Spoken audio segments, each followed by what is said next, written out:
My name is Sam Ans from Garden City, Kansas, and is a family member of Triangle H. Triangle H was initially formed back in the mid-70s when my brothers Greg and Cedric and I joined our dad Fielding to form Triangle H. The early to mid-60s to mid-80s were very interesting times in southwest Kansas, and in particular in this community area. If you had an ag background, where else were you going to go and do anything better than come home to the farm? With the development of irrigation, expanding cattle feeding, hay production, expanding the feed yards and the packing industry, you might say southwest Kansas was in the midst of a gold rush here in the mid-60s to mid-80s.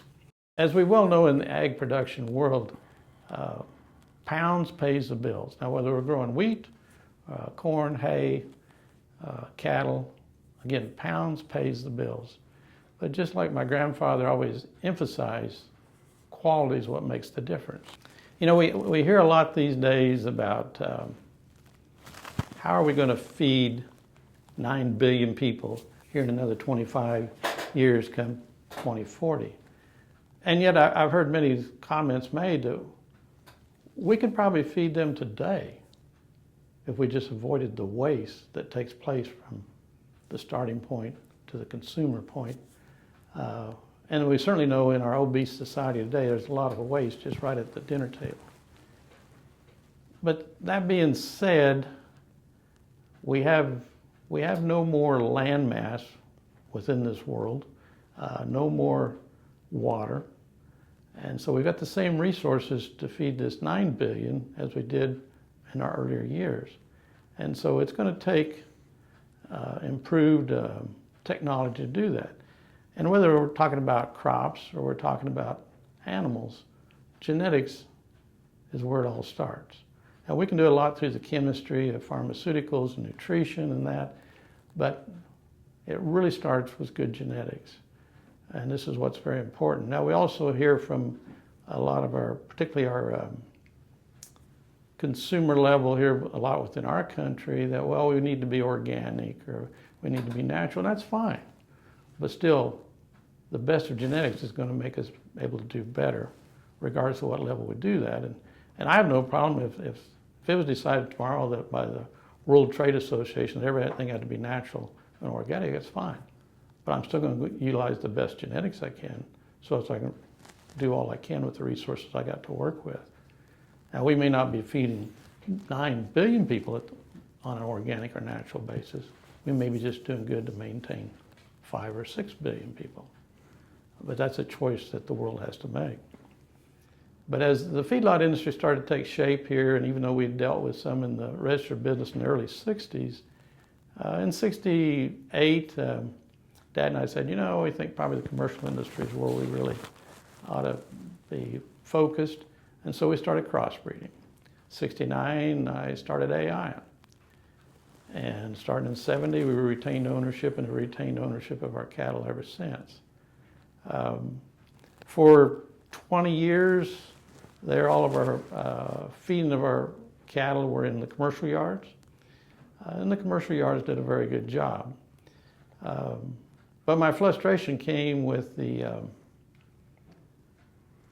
live market, as it was all at one price.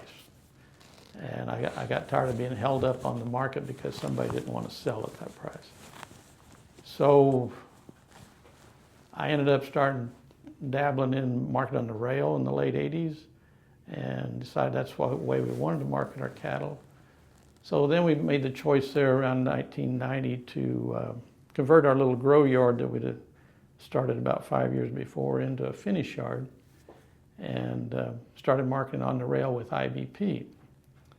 Now, the thing that became evident, even though we were beating the average by a fair amount, and particularly at the feedlot level, we had as good a cattle as I think there was out there. I mean, we were gaining 3.75 a day with conversions under 6.5 at the time, weighing 1275, and everybody thought they were great. But when we got them on the rail, we realized we were just industry average, and then we were 45% choice. So I knew if I was going to stay marketing on the rail, and particularly working from our own home feed yard, I was going to have to be better than the average. And one of the places I'd fed was at Brookovers, and Stan Fancher, the manager at that time, he was already doing development and testing of bulls for the gardeners. And so it became quite apparent that, well, that would be a good place to maybe team up with to improve genetics, because I'd known Henry for a long time and had a lot of appreciation for his vision on feedlot performance and carcass traits. So we started there in the early 90s in acquiring seed stock from the gardeners, and very quickly we saw that improvement take place. Now, I did have some concern in that there, particularly through the 80s, as we established a crossbreeding program and it reached the standards we had using continental as well as British cattle, that, well, okay, maybe I can improve the quality, but how much am I going to have to give up on pounds? Am I going to have to give up on pounds? But again, thanks to Henry's focus, no, we didn't give up pounds. We didn't give up performance. And we also gained in the carcass traits. So here, as we got in past the turn of the century and our information was coming back 90 to 100% choice, and again, our pounds went from 1275 to more in the neighborhood of 1,400 pounds, with gains over 4 pounds a day. We again came back in with some crossbreeding in our program, just for some heterosis. But the big difference was, as we saw that change, as we were able to double our percent choice, go from 45% choice to 100% choice, and also gain pounds and efficiency in our production process. First did the marketing on the rail through IBP. Later in the mid-90s, as we saw some other marketing opportunities developed and had a chance to buy in on the initial start of U.S. premium beef, we made that move, which has also been a benefit to the operation as well. So even though we're small in many respects, particularly on the feedlot side, we've had the beauty of growing from our ag production basis, farm ground, and to a vertical integration to include involvement with U.S. premium beef and national. I give a lot of the credit to our success at the packing plant level, to the high quality of genetics that we have obtained through the Gardiner Angus Ranch on their regular sales, and being able to market them through U.S. premium beef. The whole summary to us here at Triangle H as we look at ag production is pounds pays the bills, but quality makes a difference between being average or above average and profitable to the operation.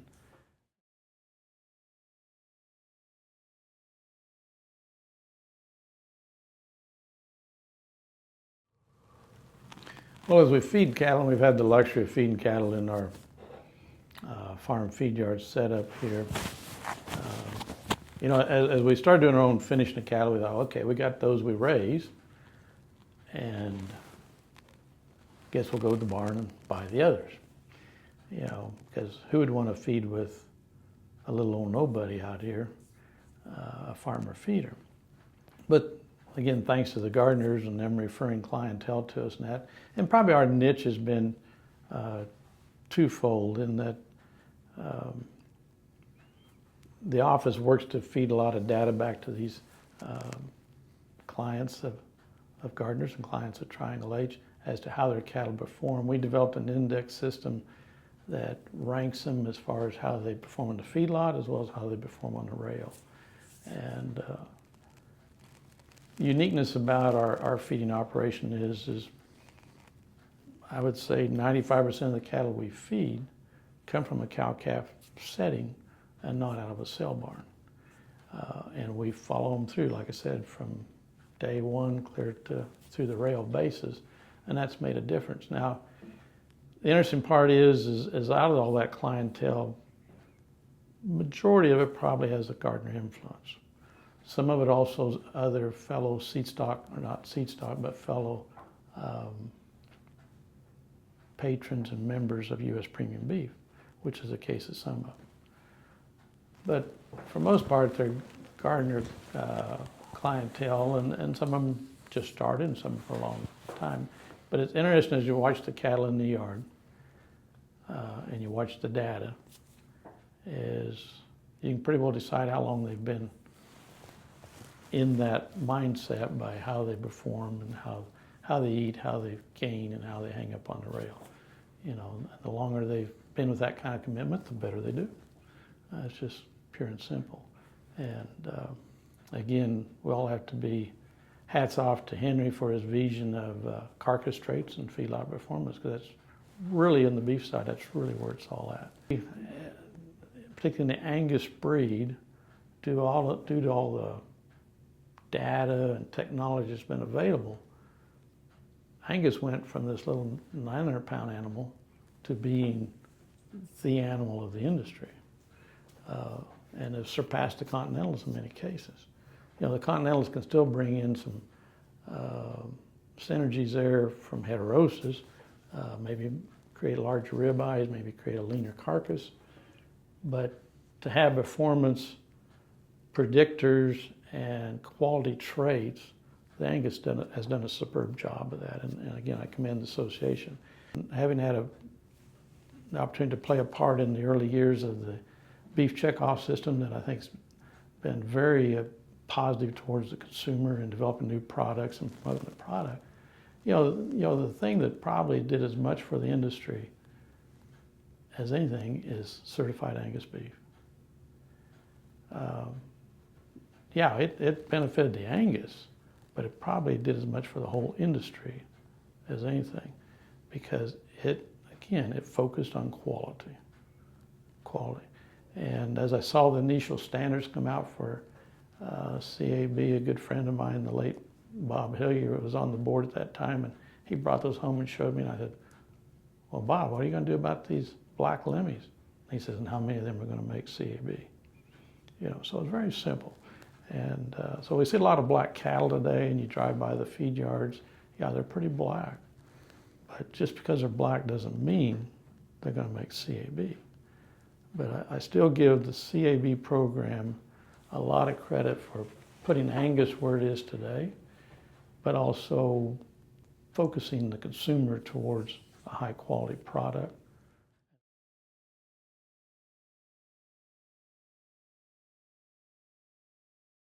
Or we hear a lot of today, the big buzzword being sustainability. I mean, that's kind of everybody's buzzword, regardless of business you're in. And to me, it's really quite simple in that sustainability means, well, how are you going to stay in business? And I think in agriculture, that comes down to a few key factors, and that's as operators of the land, that's being good stewards. As caretakers of livestock, that's being good animal husbandry people. And those are probably some of our key factors. As we deal with others in that process and work with marketing and those from the input side, then it gets down to the simple principles of practicing the golden rule. So I think if we keep those few things in mind as far as stewardship, animal husbandry, and the golden rule, we'll be in business and be very effective and productive in that. Because our whole objective as producers here, yeah, I needed to work for my family, but more importantly, I needed to work for my children and their families, you know, for generations to come. My daughter and nephew that's involved in the operation, you know, they're fifth generation in this location. You know, one thing that helps make that also happen is as the others you work with, and this is where I'm going to take my hat off to like the Gardiners, because as we deal with the cow-calf and the feedlot operation, to know that we have a seed stock operator out there that is focused on production efficiency, particularly at the feedlot level, and working to produce an end product that brings premiums at the packer level because of better than average products from the standpoint of quality grade and muscling and so forth, that's huge. And that gives me also a greater chance to be successful in the area of sustainability.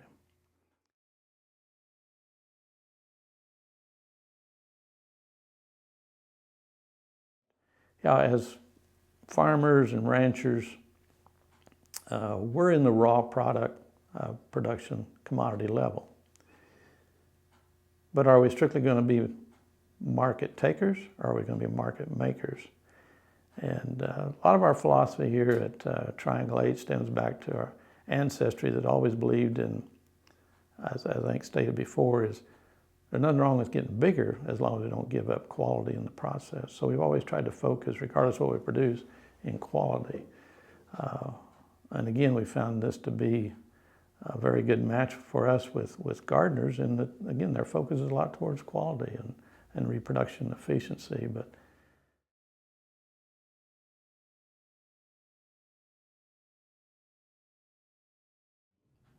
composition of today's cattle, and particularly those that we get through the genetics of the Gardiner Angus Ranch, have been very effective. And I think a lot of that goes also to, without to say, just the people of the Gardiner Angus. You know, yeah, there's a lot of everyday standards on guarantees that's put out there amongst seed stock producers, and very acceptable. But regardless of the guarantee, they're only as good as the people that stand behind them. And that's something I commend the gardeners on, is just their overall values. And I think that's one reason we've certainly here at Triangle H enjoyed working with the gardeners, is just their standards that they live by. The thing I commend the gardeners on is the other services they provide. And whether it be U.S. premium shares or selling of replacement heifers or feeder cattle. And I don't look that they do that so that they can sell another bull or cow. They do that to help their fellow producer be more profitable and in business in the long term.